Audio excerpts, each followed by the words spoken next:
Praise the Lord, ஹல்லேலூயா.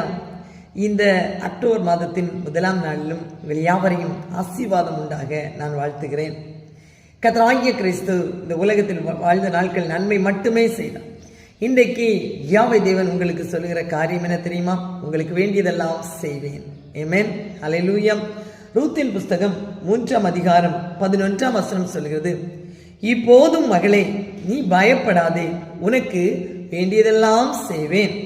நீ குணசாலி என்பதை என் ஊரார், என் ஜனமாகிய ஊரார் எல்லாரும் அறிவார்கள். இன்றைக்கு ஒருவேளை நீ குணசாலி என்று பேசப்படாமல் இருக்கலாம், ஆசீர்வாதமற்றவள் என்று உலகம் பேசலாம், தரித்திரர் என்று பேசலாம், இல்லாதவள் என்று பேசலாம்.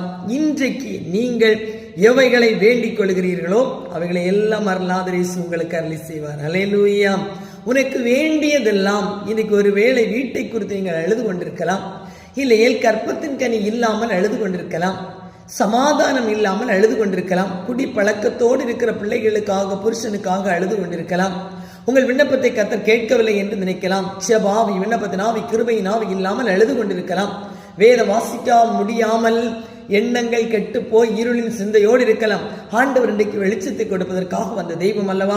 உங்கள் சமாதானமற்ற வாழ்விலே சமாதானத்தை கொடுக்க போகிறார். கற்பத்தின் கனி உண்டாக போகிறது. சொந்த வீட்டை உங்களுக்காக உருவாக்க போகிறார். தொழிலுக்காக எதிர்பார்க்க பிள்ளைகளுக்கு புதிய தொழிலை கொடுக்க போகிறார். கட்டப்படாத வீடுகள் கர்த்தரால் கட்டப்படும். வியாதிகளோடு இருக்கிற உங்கள் வாழ்க்கையிலே வியாதிகள் நிர்மூலமாகும். கர்த்தர் நல்லவர். ஹல்லேலூயா.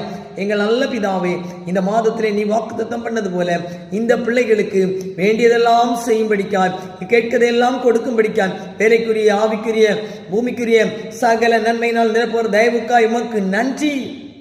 God bless you all. Amen.